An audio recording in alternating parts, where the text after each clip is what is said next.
জানি না কেন শখ করে কিছু বানাতে গেলে সেই শখটা আর পূরণ হয় না, যে কোনো জিনিসে হাত দিই সেইটা ছাই হয়ে যায়। এত সুন্দর করে শখ করে আমসত্ত্ব পেতেছিলাম সমস্ত নিয়ম কানুন করে, তারপরেও জানি না কেন এমন হলো। আসলে ভাগ্যই খারাপ নাকি কোনো ভুল ছিল জানি না।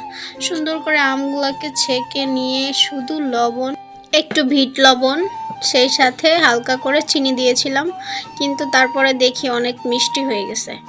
যাই হোক, চিনি লবণ বিট লবণ দিয়ে অনেকক্ষণ ধরে জাল করেছি, যতক্ষণ না পানিটা একদম শুকিয়ে গেছে। এর মাঝে দিয়ে দিয়েছিলাম হালকা একটু যেন টক ঝাল মিষ্টি লাগে, সেই জন্য একটা দুইটা শুকনা মরিচ ভেজে টেলে ওটাকে গুঁড়ো করে দিয়েছিলাম।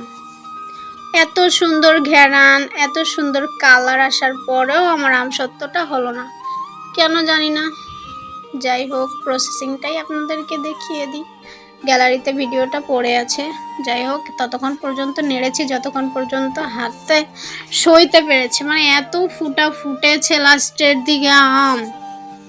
তারপরে একটা প্লেটের ভিতর একটু সয়াবিন তেল ব্রাশ করে একটা চামচের সাহায্যে আমি ছড়িয়ে দিয়েছি। জানেন, এটার ভিতর হাতটা পর্যন্ত লাগাইনি, এত সুন্দর কালার, এত সুন্দর টেস্ট, এত সুন্দর দেখাচ্ছিল। কিন্তু জানি না, চুলা জ্বালিয়ে চুলার উপরও রেখেছি, চুলার নিচেও রান্নার সময় রেখে দিয়েছি, রোদে দিতে পারিনি, কারণ ঢাকা শহর রোদ কোথায় পাবো।